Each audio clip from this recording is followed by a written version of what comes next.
O som da chave girando na porta soou diferente naquela noite.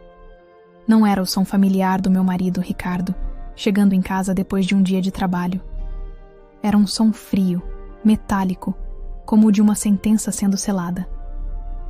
Eu estava na cozinha, terminando de preparar o jantar, o cheiro de alho e manjericão pairando no ar, um aroma que sempre significou lar para mim. Mas o homem que entrou em casa não trazia consigo a sensação de lar. Seus olhos, que um dia me olharam com adoração, agora estavam duros como duas pedras de gelo. Helena, ele disse, e seu tom de voz fez um arrepio percorrer minha espinha. Ele não me chamava de meu amor ou querida há meses, mas aquele Helena foi diferente. Foi o tom de um estranho. Ricardo, aconteceu alguma coisa? Você está pálido, eu disse, secando as mãos em meu avental e caminhando em sua direção. Ele deu um passo para trás, um gesto pequeno, mas que abriu um abismo entre nós. Eu quero que você saia, ele disse. As palavras saindo de sua boca de forma ríspida, sem nenhuma emoção. Eu ri. Um riso nervoso, sem graça. Sair? Sair para onde, meu bem? O jantar está quase pronto.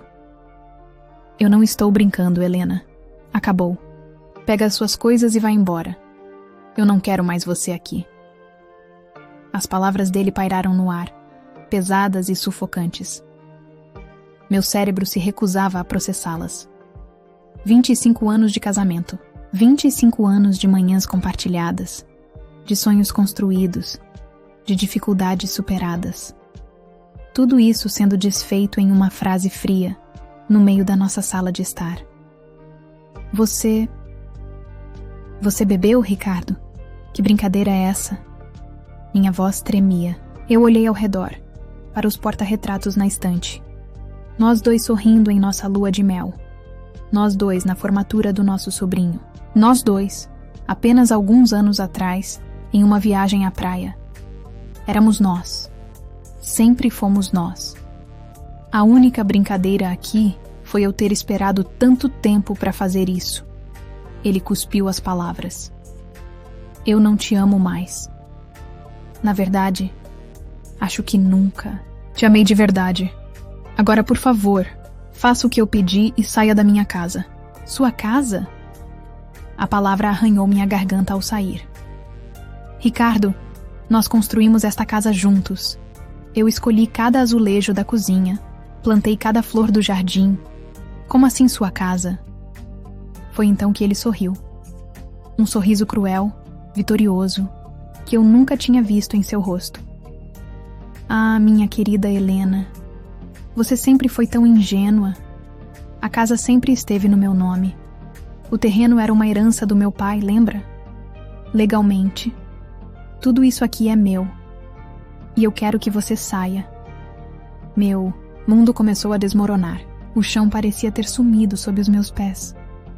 Aquele sorriso dele foi como um flash. Uma luz forte que iluminou os últimos meses de escuridão e confusão. De repente, tudo fez sentido. Os telefonemas estranhos que ele desligava quando eu entrava no quarto. As viagens de negócios nos fins de semana. E o dinheiro. O dinheiro. Eu estava na agência bancária há umas 3 semanas.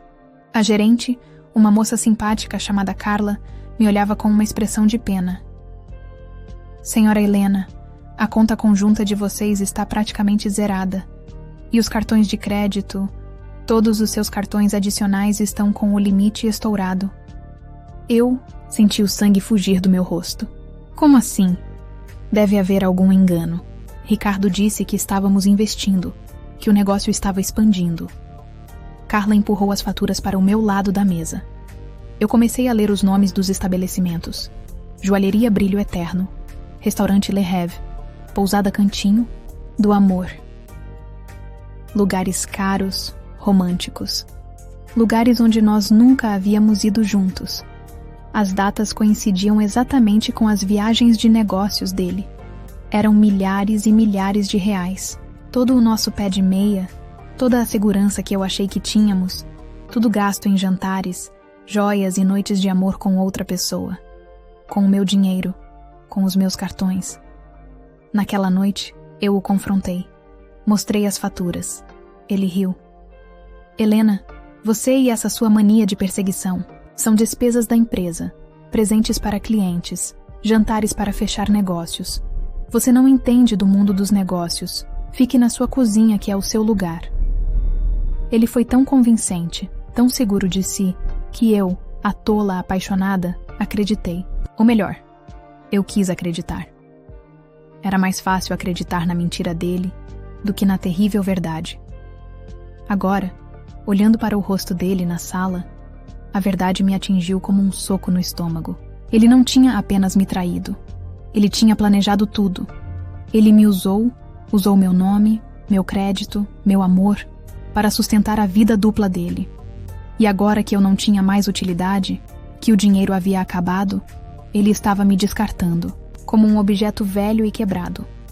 Você fez de propósito. Eu sussurrei, a voz embargada pelas lágrimas que eu me recusava a derramar na frente dele. Você gastou todo o nosso dinheiro, todo o meu dinheiro, com ela. Ele deu de ombros, um gesto de indiferença que cortou mais fundo do que qualquer grito. O dinheiro estava na conta. Se você foi boba o suficiente para não controlar, o problema não é meu. Agora chega de drama. Pegue suas roupas e suma daqui. Eu estava paralisada. Minhas pernas não me obedeciam. Eu olhava para o sofá onde assistimos a tantos filmes juntos, para a mesa de jantar onde celebramos tantos aniversários. Cada canto daquela casa guardava uma memória nossa. E ele estava me expulsando dali, sem nada. Eu não tenho para onde ir, Ricardo, eu disse, a voz baixa, desesperada. Eu não tenho 1 centavo no bolso. Você limpou a conta. O que eu vou fazer? Sinceramente? Não é problema meu, ele disse, virando as costas e indo em direção à cozinha. Ouvi o som da geladeira abrindo. Ele estava com fome. Ele ia jantar. A comida que eu preparei, na casa que eu decorei, depois de me jogar na rua como um lixo. Aquela indiferença foi o que me quebrou. Não foi o grito, não foi a traição, foi a frieza, a constatação de que o homem com quem eu dividi minha vida por 1/4 de século não se importava se eu ia viver ou morrer. A dor se transformou em uma raiva fria e cortante. Uma força que eu não sabia que possuía começou a subir pela minha espinha. As lágrimas secaram. Meu queixo se ergueu. Eu não ia dar a ele o prazer de me ver desmoronar. Não mais. Caminhei em um transe até o nosso quarto. Abri o guarda-roupa. As roupas dele de um lado, as minhas do outro. Peguei uma mala pequena, a mesma que usamos em nossa lua de mel, e comecei a jogar minhas peças de roupa dentro, de qualquer jeito. Minhas mãos tremiam, mas não de medo. Era de ódio. Um ódio puro, profundo. Ele apareceu na porta, mastigando um pedaço de pão. Já está terminando? Ótimo. Não demore muito. Eu parei e o encarei. Você vai se arrepender disso. Ricardo, você pode ter a casa, pode ter o dinheiro, mas você vai se arrepender de ter me transformado nisso que estou sentindo agora. Ele riu, um riso debochado. Estou morrendo de medo, Helena. Agora ande. A rua te espera. Fechei a mala, o zíper protestando. Passei por ele sem olhá-lo nos olhos. Atravessei a sala que um dia foi minha e abri a porta da frente. O ar da noite estava frio. A rua, escura. Eu não tinha carro, pois o nosso também estava no nome dele. Meu celular estava na bolsa, mas a bateria tinha acabado e eu não tinha como carregar. Minha bolsa, aliás, continha apenas minha carteira, de identidade, algumas moedas e um batom velho. Literalmente, nada. Parei na calçada e olhei para trás. A luz da sala estava acesa. A silhueta dele passou pela janela. Ele estava vivendo a vida dele, enquanto a minha tinha acabado de ser destruída. Eu estava sozinha, sem dinheiro, sem teto, sem ninguém. Na rua da amargura, como diziam os mais velhos. Naquele momento, de pé no frio, com o peso da mala em uma mão e o peso da traição em meu coração, eu fiz uma promessa a mim mesma. Eu não ia desaparecer. Eu não ia morrer na sarjeta. Eu ia me reerguer. E um dia, de alguma forma, Ricardo iria pagar. Ele iria se ajoelhar. Ele iria sentir na pele o que é perder tudo. Ele iria me ver, não como a mulher que ele expulsou, mas como a tempestade que ele mesmo criou. Aquele não era o meu fim. Era apenas o começo da queda dele. A porta do apartamento de Maria se abriu, e o rosto dela, antes sorridente, se desfez em uma máscara de choque e preocupação. Maria era minha amiga desde a infância, a única pessoa no mundo para quem eu não precisava fingir. E naquela noite, eu não tinha forças para isso. As palavras não saíam, apenas um soluço seco, um som que vinha do fundo da minha alma rasgada. Helena? Meu Deus, o que aconteceu? Entra, entra! Ela me puxou para dentro, tirou a mala da minha mão como se pesasse uma tonelada e me sentou no sofá. Aquele sofá, diferente do meu, não trazia nenhuma memória. Era um porto seguro em meio à tempestade. Ali, sob a luz fraca do abajur de sua sala, eu desabei. Contei tudo: a amante, o dinheiro, a casa, a expulsão. Cada palavra era como arrancar um pedaço de mim. Mas Maria ouvia em silêncio, segurando minha mão, seus olhos cheios de uma fúria que era por mim. Quando terminei, o sol já ameaçava nascer, e eu estava vazia, oca. Aquele canalha. Ela sibilou. Nós não vamos deixar isso assim, Helena. Você não vai. Você tem direitos. Ele não pode simplesmente te jogar na rua depois de 25 anos. As palavras dela acenderam uma pequena faísca dentro de mim. Direitos. Sim, eu tinha direitos. Eu dediquei minha vida inteira àquele homem, àquela casa. Eu era sua esposa. A justiça tinha que estar do meu lado. Na semana seguinte, movida pela força de Maria e por um café forte, procuramos um advogado. Não tínhamos dinheiro para um escritório chique. Então fomos a um defensor público, um jovem chamado Dr. Alves, que parecia sobrecarregado de trabalho, mas tinha olhos gentis. Ele ouviu minha história, franziu a testa para os extratos bancários, que Maria conseguiu imprimir para mim e para a cópia da escritura da casa, que claramente estava apenas no nome de Ricardo. É uma situação complicada, dona Helena, ele disse, ajeitando os óculos. O fato de a casa ser uma herança e estar apenas no nome dele dificulta muito a divisão do bem. E sobre o dinheiro gasto, ele vai alegar que eram despesas que a senhora consentia, já que a conta era conjunta. Será a sua palavra contra a dele. Ainda assim, eu insisti. Eu tinha fé na justiça. Eu acreditava que um juiz olharia para mim, uma mulher de 50 e poucos anos, e veria a verdade. Eu fui vítima de um golpe, de uma traição cruel e calculada. O processo se arrastou, meses de angústia, de papelada, de audiências adiadas. Eu via Ricardo no tribunal. Ele nunca me olhava nos olhos. Estava sempre impecavelmente vestido, com um advogado caro que falava de forma pomposa e me fazia sentir pequena, insignificante. O advogado dele me pintou como uma esposa acomodada, que vivia às custas do marido e que agora, por despeito, queria metade de um patrimônio que ela não ajudou a construir. Meritíssimo, minha cliente dedicou 25 anos de sua vida a esse casamento, protestou o Dr. Alves em nossa última audiência. Ela abriu mão de uma carreira para cuidar do lar, para dar ao Sr. Ricardo a paz e a estrutura que ele precisava para prosperar. Essa dedicação não tem valor monetário? O advogado de Ricardo se levantou. Meritíssimo, com todo o respeito, cuidar do lar não é um investimento financeiro. A lei é clara sobre a divisão de bens. O que meu cliente fez foi apenas reaver o que sempre foi dele por direito. Eu queria gritar. Queria pular no pescoço daquele homem e fazê-lo engolir aquelas palavras. Minha vida inteira, meu trabalho invisível e incansável, reduzido a cuidar do lar, como se fosse um passatempo. O dia da sentença chegou. Eu mal dormi na noite anterior. Meu estômago era um nó de ansiedade.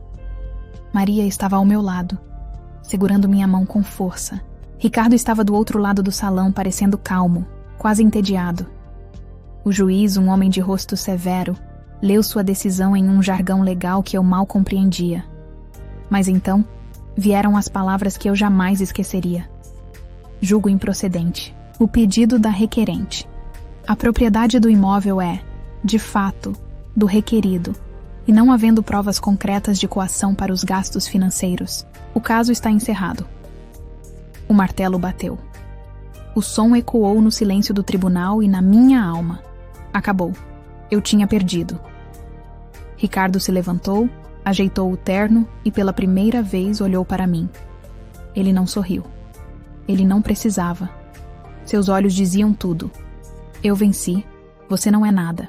Ele se virou e saiu.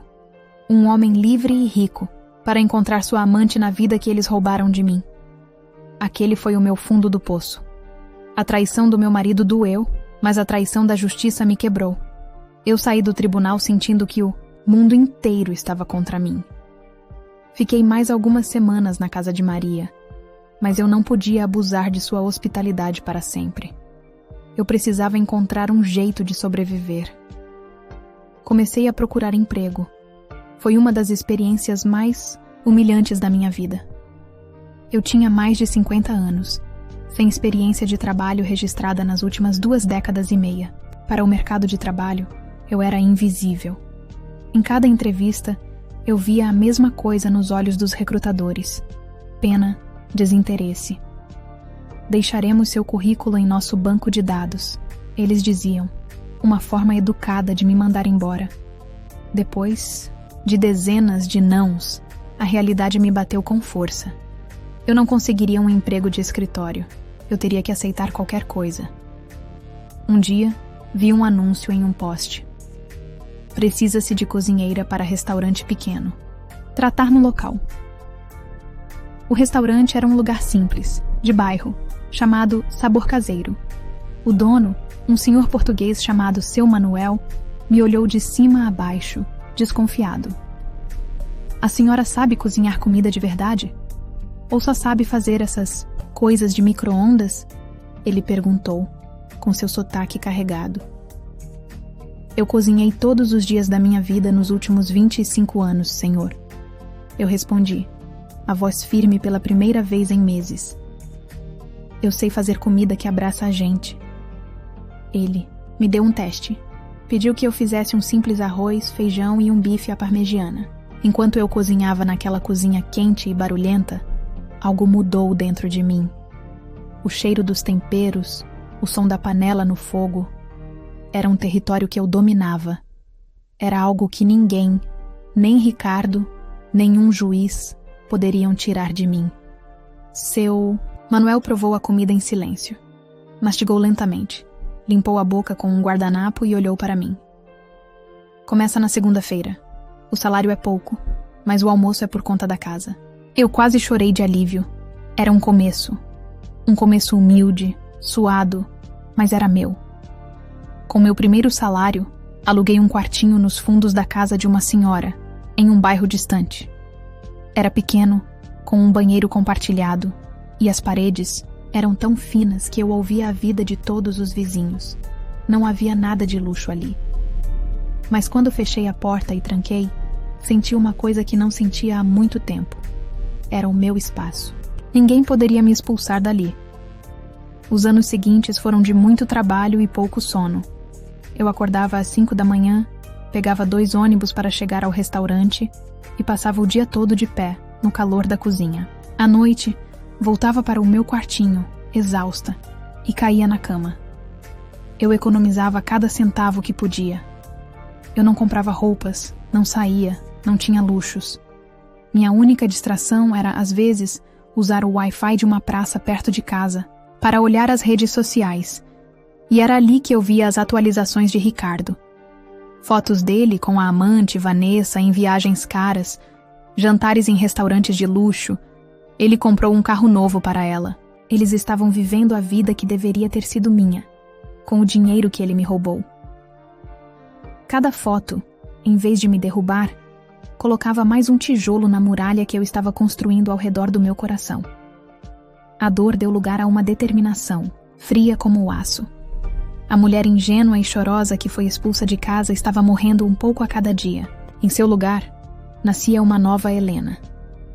Uma mulher que aprendeu o valor do próprio suor, que conhecia a força que tinha e que alimentava um único objetivo, com a paciência de quem cozinha em fogo baixo, esperando o momento certo de servir o prato principal, o prato da vingança. Os anos que se seguiram foram como um longo e lento amanhecer depois de uma noite interminável. O trabalho na cozinha do seu Manuel me deu mais do que um salário, me devolveu um propósito. Eu era boa naquilo. As pessoas vinham ao restaurante e elogiavam a comida da dona Helena. Aos poucos, com a ajuda de Maria e a confiança de seu Manuel, comecei um pequeno negócio próprio nas horas vagas. Eu preparava quentinhas, marmitas caprichadas, para os funcionários das lojas do bairro. Comecei com 5 clientes, depois 10, 20. Em 2 anos eu tinha deixado o restaurante e alugado uma pequena cozinha comercial. Contratei 2 ajudantes.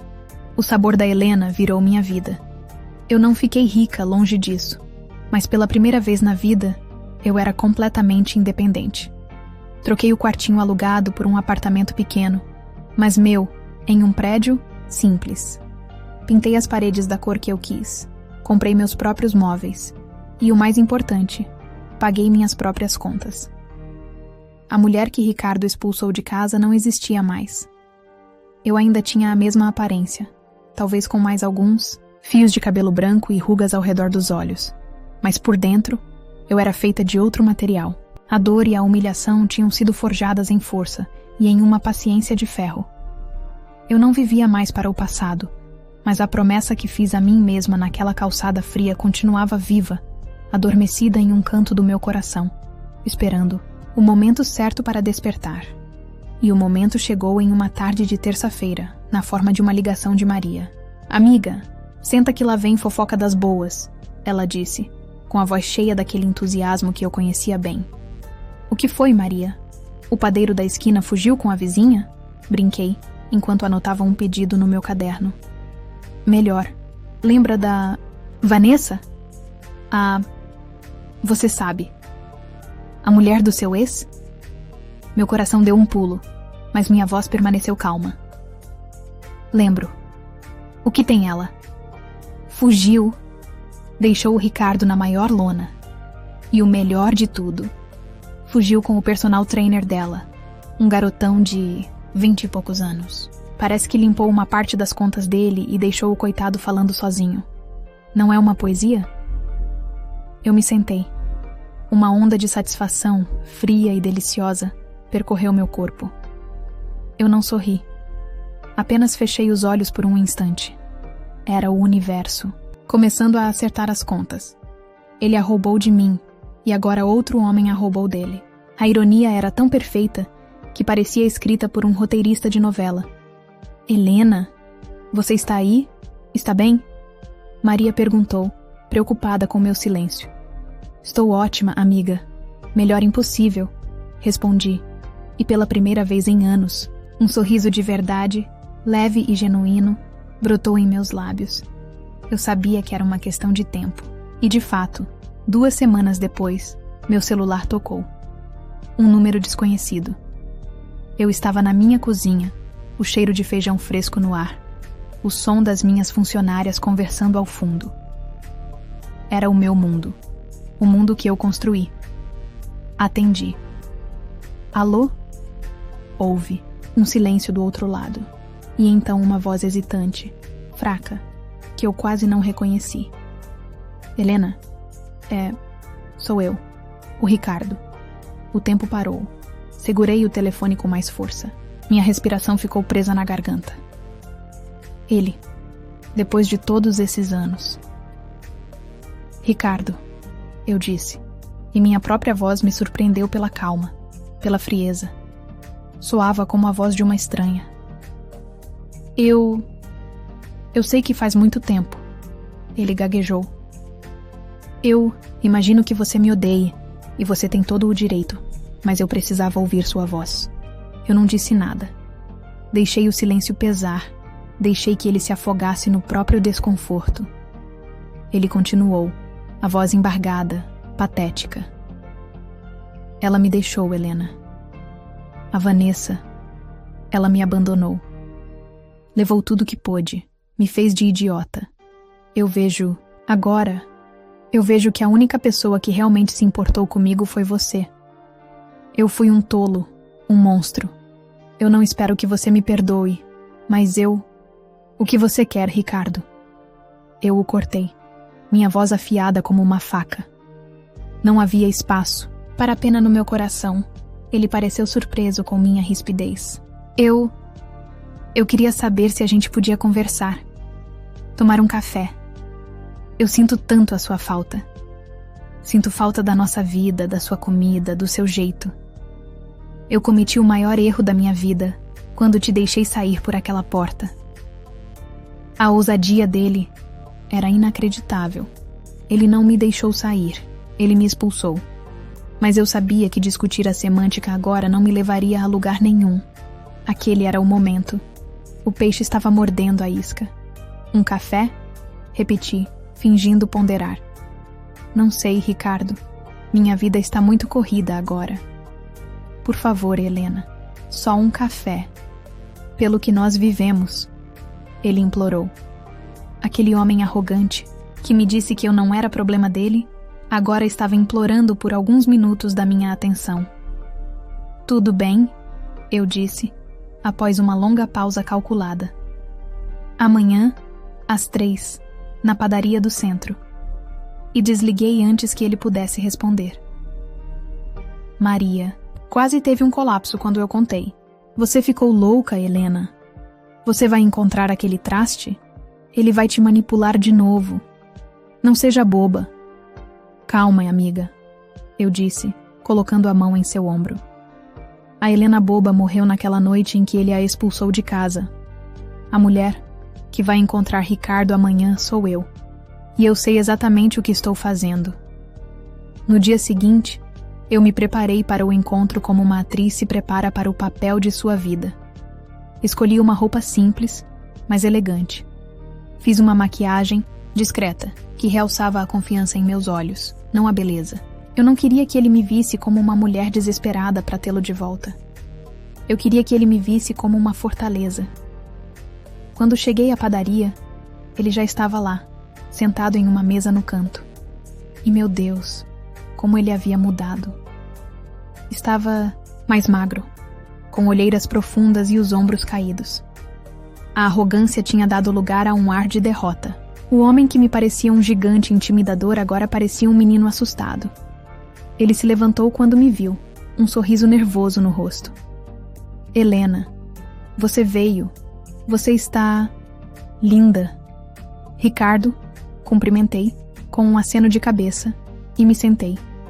Ele falou por quase 1 hora.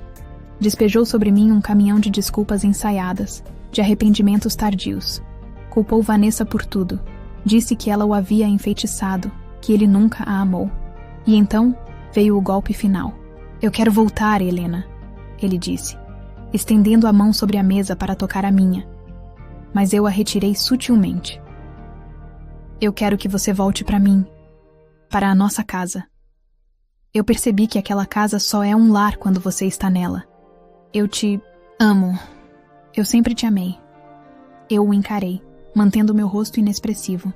Eu o ouvi dizer que me amava e não sentia absolutamente nada. O amor que eu tinha por ele havia se transformado em cinzas há muito tempo. E daquelas cinzas, algo muito mais forte havia nascido. Eu respirei fundo, como se estivesse tomando a decisão mais difícil da minha vida. Ricardo, eu não sei. Eu faço qualquer coisa, Helena. Qualquer coisa para provar que eu mudei. Ele disse, os olhos se enchendo de lágrimas de crocodilo. E então, eu joguei minha isca. Qualquer coisa? Perguntei, a voz suave. Eu sofri muito, Ricardo. Perdi tudo. Fui humilhada. Eu preciso de segurança. Preciso saber que isso nunca vai acontecer de novo. Nunca mais, eu juro, ele disse desesperado. Então, comecei, olhando-o diretamente nos olhos. Eu volto, mas com uma condição. Eu quero que você passe a casa para o meu nome e me dê acesso irrestrito como administradora a todas as suas contas. É a única maneira de eu me sentir segura. É a única prova de que você realmente confia em mim. Agora. Ele ficou pálido. Era um pedido absurdo. Mas ele estava desesperado. Sozinho, humilhado e provavelmente com medo de envelhecer sem ninguém. Ele olhou para mim, a mulher que ele achava que ainda era a mesma Helena ingênua de sempre, e viu um porto seguro. A tola que sempre o perdoava, ele engoliu em seco. Se é isso que precisa para você voltar para mim, eu faço. Eu passo tudo. Para o seu nome. Eu me levantei. Ótimo. Quando os papéis estiverem prontos e assinados no cartório, eu volto para casa. Saí da padaria deixando-o ali, atônito, com a conta do café para pagar. Caminhei pela rua sentindo o sol no meu rosto. O jogo havia virado. A caça, agora, era o caçador. E ele tinha acabado de entrar na minha armadilha com os 2 pés. O processo de transferência de bens foi mais rápido do que eu imaginava. A cada assinatura que Ricardo dava no cartório, com um sorriso de mártir no rosto, como se estivesse fazendo o maior sacrifício do mundo por amor, eu sentia um tijolo sendo assentado na fundação da minha vingança. Ele assinou a transferência da casa. Assinou os documentos que me davam controle total sobre suas finanças. Ele me entregou a faca e o queijo, acreditando piamente que eu continuava sendo a mesma mulher que só sabia fazer o pão. No dia em que voltei para nossa casa, a sensação foi estranha. Era como visitar um museu da minha vida antiga. Os móveis eram os mesmos, mas o sentimento de lar havia desaparecido há muito tempo. Para mim, aquele lugar não era um santuário de amor recuperado. Era o palco do meu último ato. Ricardo me recebeu com um abraço e um beijo na testa. Bem-vinda de volta, meu amor. Agora tudo vai ser diferente. Sim, Ricardo, eu disse com um sorriso enigmático. Tudo vai ser muito diferente. Nos primeiros meses, eu interpretei meu papel com perfeição. Voltei a ser a esposa dedicada que ele conhecia. A casa estava sempre impecável. Suas comidas favoritas estavam sempre na mesa e eu ouvia pacientemente suas reclamações sobre o trabalho e a vida. Ele relaxou. Aquele ar de cachorro abandonado foi dando lugar, dia após dia, à antiga arrogância. Ele acreditava que tinha vencido, que havia me reconquistado e domado com seu falso arrependimento. Ele se esqueceu de que a leoa, mesmo que pareça mansa, nunca perde seus instintos. Não demorou muito para os velhos hábitos retornarem. Primeiro, foram as reuniões até mais tarde.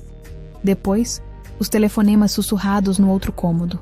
O cheiro de um perfume feminino diferente em seu colarinho. Ele era descuidado, presunçoso, achando que eu era cega e tola demais para perceber.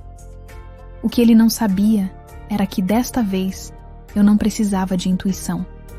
Eu tinha provas. Todas. As noites depois que ele dormia, eu me sentava na mesa da cozinha, a mesma onde ele anunciou minha expulsão anos atrás, e abria o notebook. Eu via tudo. Os extratos do cartão de crédito que agora estava em meu nome, mas que ele usava. Jantares caros em restaurantes que eu nunca pisei. Compras em lojas de lingerie. Saques em dinheiro vivo que, eu sabia, iam parar na bolsa de outra. O nome dela era Camila, uma colega de trabalho 20 anos mais nova. Ele estava repetindo o roteiro, passo a passo, como um ator ruim com apenas um papel na vida. A cada fatura, a cada extrato, meu coração ficava mais frio e minha resolução mais dura. Eu não sentia dor, nem ciúme, apenas uma satisfação, gélida ao vê-lo cavar a própria cova. O dia da explosão chegou em uma quinta-feira à noite. Ele chegou em casa mais tarde do que o normal, exalando vinho e impaciência. Eu estava na sala, lendo um livro, esperando por ele. Ele jogou as chaves na mesa com força. O que você está fazendo acordada? Estava te esperando para jantar. Respondi calmamente, sem tirar os olhos do livro. Eu não quero jantar. E quer saber? Eu cansei disso tudo, Helena. Cansei dessa sua cara de santa, desse seu jeito. Não, está mais funcionando. Eu fechei o livro lentamente e o coloquei ao meu lado. Olhei para ele, para o homem que, pela segunda vez na vida, Se preparava para me destruir. Mas desta vez, eu via apenas um tolo patético. Não está funcionando, Ricardo? O que não está funcionando? Perguntei, a voz controlada. Nós. Isso. Eu achei que queria isso de volta, mas eu estava errado. Eu quero que você saia, Helena. De novo.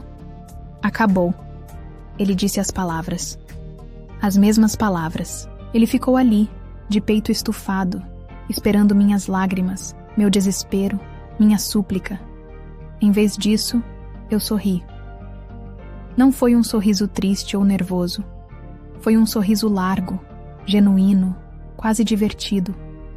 O sorriso de quem acaba de ouvir a melhor piada do mundo. A reação o desconcertou completamente. Você está rindo? Ele gaguejou, a arrogância vacilando. Estou, Ricardo. Estou rindo da sua estupidez. Eu disse, me levantando. Sair? Por que eu sairia da minha própria casa? Sua casa! Você ficou louca!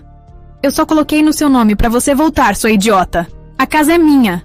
Não, não é, eu disse, caminhando até a gaveta do aparador. Tirei de lá uma pasta. De acordo com este documento aqui, assinado por você, em sã consciência, a casa é minha. De acordo com estes outros documentos, o carro é meu. E de acordo com estas faturas de cartão de crédito e extratos bancários, todo o dinheiro que você gastou nos últimos 3 meses com a sua amante, a Camila, também era meu. Eu joguei os papéis sobre a mesa de centro. Ele olhou para a escritura com seu nome riscado e o meu por cima. Olhou para as faturas detalhadas dos restaurantes e das lojas. O rosto dele passou do vermelho da raiva para o branco do pânico. O suor brotou em sua testa. Ele finalmente entendeu. Ele não era o caçador. Ele era a presa. Você me enganou. Ele sussurrou, o queixo tremendo. Não, Ricardo. Eu não te enganei. Eu apenas te dei a corda. E você mesmo se enforcou com ela. Você achou que eu era a mesma mulher que você jogou na rua sem um tostão, não é? Achou que eu voltaria a ser seu capacho. Mas aquela mulher morreu há muito tempo. E você foi o assassino. Me aproximei dele, e pela primeira vez, ele recuou. Ele estava com medo de mim. Agora, eu disse, e minha voz era gelo puro, repetindo as palavras que ele me disse e que assombraram minhas noites por anos. Pega as suas coisas. Eu quero que você saia da minha casa. Agora. Ele me olhou, os olhos arregalados, implorando em silêncio. Mas ele não encontrou um pingo de pena no meu rosto. Apenas justiça. Ele subiu as escadas derrotado. Ouvi o som de gavetas abrindo e fechando. Poucos minutos depois, ele desceu, carregando uma mochila pequena, exatamente como eu fizera anos atrás. Ele parou na minha frente, um homem quebrado.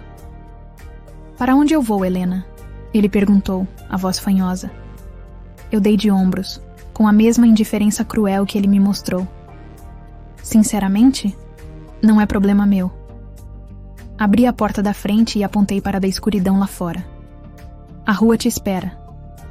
Ele passou por mim, encolhido, e saiu para a noite.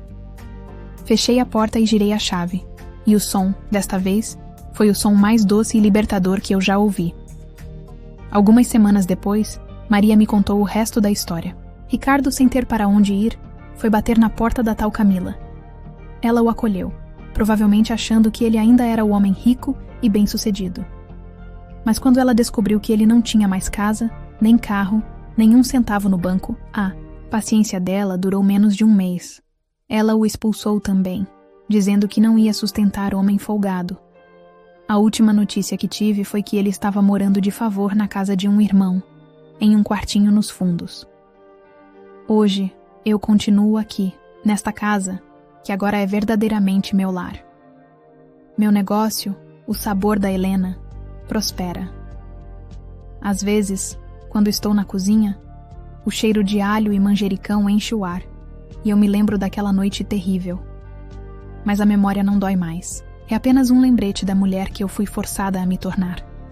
Ele me deixou na Rua da Amargura, sem nada, esperando que eu desaparecesse. Mas eu não desapareci. Eu voltei, fiz ele se ajoelhar e o ensinei, da maneira mais dura possível, que a vingança não é apenas um prato que se come frio. Às vezes ela é um banquete completo, servido na casa que um dia você foi expulsa. E o sabor, eu posso garantir, é absolutamente divino. Gostou da história de hoje? Então ajude o canal apenas compartilhando esta história com 2 amigos, pois isso nos ajudará demais. Comente a sua opinião e se inscreva no canal para receber nossas belas histórias. Ative também o sininho das notificações.